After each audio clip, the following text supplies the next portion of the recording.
This video is about obesity and a simple cure, but I would urge almost everyone to watch it because just as obesity relates to practically every other facet of health, the information in this video can help almost anybody, even if you don't necessarily have an issue with obesity. There's an incredible amount of misinformation out there about obesity. You constantly hear in the media that obesity is related to genetics. Of course, anything is related to genetics, but you can travel around the world and see people with the same genetics as Americans, and they're not obese the way we are. You also hear that people just need to exercise more, that's the issue. And again, in other countries around the world, not necessarily everyone is exercising or getting hardly any exercise at all in some cases, but again, they're rarely obese. In fact, you can see thousands of people living in other countries with all sorts of genetics and all sorts of different exercise regimes, and you will never see anyone morbidly obese as long as they're eating a natural diet. That's the problem with obesity in America, and it's easy to cure. Unfortunately, almost no one does it because our diet in America is so incredibly unnatural that almost no one returns to a real natural diet. So first, let me go over some of the potential causes of this epidemic of obesity that we have. And these are things that almost no one escapes because they're so ubiquitous in our diet. The first is unnatural fats. No one around the world and no one in history ate the types of fat that we eat. We eat a lot of liquid fat and types of liquid fat that were unknown in most cases even 100 years ago. Canola oil was unknown practically before World War II. Soybean oil, corn oil, and frying everything in these unnatural oils, nobody around the world does that, even today. That's not a traditional natural way of eating. When you fry in oil, you oxidize the oil and it's extremely unhealthy. And there's also no way of knowing whether these different types of oil that humans have never really eaten in any quantities, what the effects of those are going to be on the body, and nobody's ever done any long-term studies on that, and probably no one ever will. Worst of all is hydrogenated oil, which is in practically any processed food.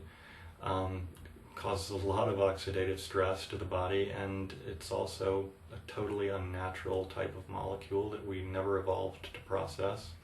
And it's been linked in studies to obesity in laboratory animals, and it's also been linked, in my understanding, to hardening of the arteries and other issues, but it really hasn't been studied properly. So in traditional societies, first of all, people don't fry anything, or hardly ever fry. If they do, it's very briefly to saute something, and a lot of times they'll put in some water also so that the oil never gets up to a high temperature. And the only two traditional oils that I know of that are used to any extent are tropical oils like palm oil or coconut oil, which are cold pressed, not heated during the extraction process. And then there's extra virgin olive oil. There are plenty of native societies that eat a lot of fat without becoming overweight, but they're eating totally different types of fat. Things like fresh nuts, which are lightly roasted or raw. Things like dairy, which haven't been homogenized, haven't been pasteurized, and are organic, not conventional dairy products, or organic meats. So the fats we eat in almost all cases are completely unnatural types, prepared in completely unnatural ways. Next is the carbohydrates, and again, completely unnatural. Most of our carbohydrates, simple carbohydrates, are things like sugar and high fructose corn syrup. I can't even go into the whole host of problems caused by those unnatural sweeteners, but two of the main issues are that they have no enzymes and no fiber, whereas almost all natural sweeteners that I know of have a high degree of fiber and are very high in enzymes, as well as being high in antioxidants. Things like raw honey or dried fruit, raisins or dates, that have been sun-dried, not oven-dried the way we do in modern society. Those are all high in enzymes and high in fiber, and this puts less of a load on your pancreas and almost certainly would cut down on the epidemic of diabetes that we have, along with our epidemic of obesity. Even the complex carbohydrates that we eat are fairly different from what people have in other countries. Our white flour tends to be overprocessed and very low in nutrients for a number of reasons. So we've gone over carbohydrates and fats. It shouldn't be any surprise that the proteins we eat are often very unnatural as well, but this time the effect is relatively unstudied and much more subtle and unknown. You see, we feed a lot of substances to animals which cause those animals to quickly gain weight before they're slaughtered and increase the profit margin.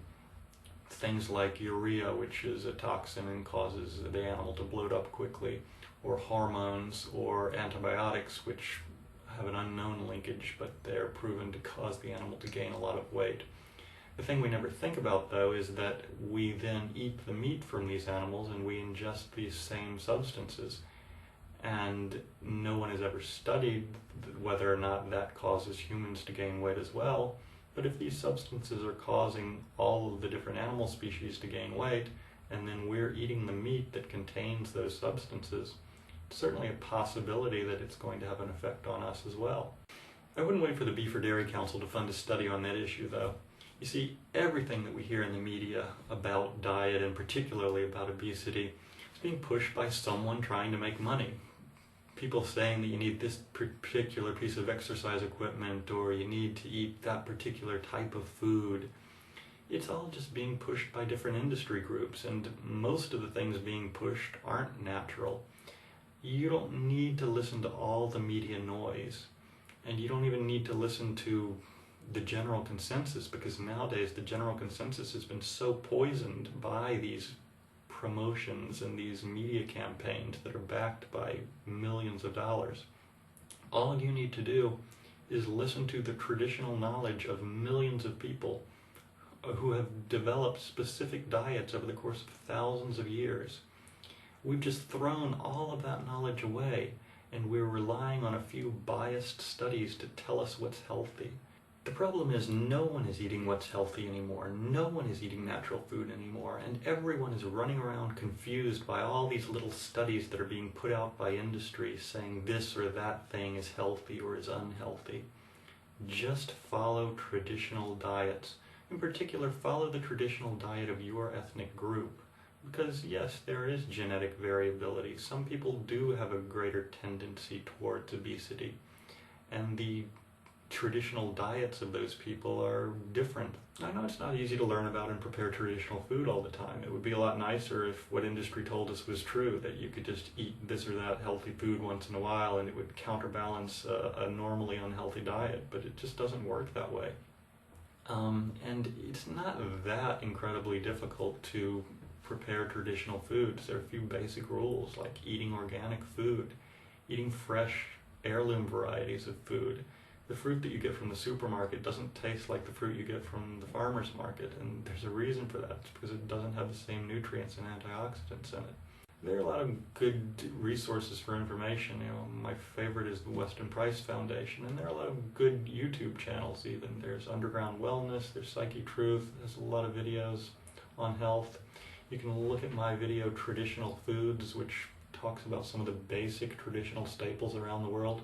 And it is a long learning process, but it's really one of the most important things you may ever do. In addition to curing the obesity problem, it relates to this epidemic of so many other health diseases that we have in America. And what most people recognize least of all is that it also relates to your nervous system health and to the mental health of individuals and society. Disraeli once said that the most important goal of any statesman should be to improve the health of the populace, because the health of the populace is the health of the state. And what you see in America for the last 10 or 20 years is a reflection of the food we eat in every respect, I believe.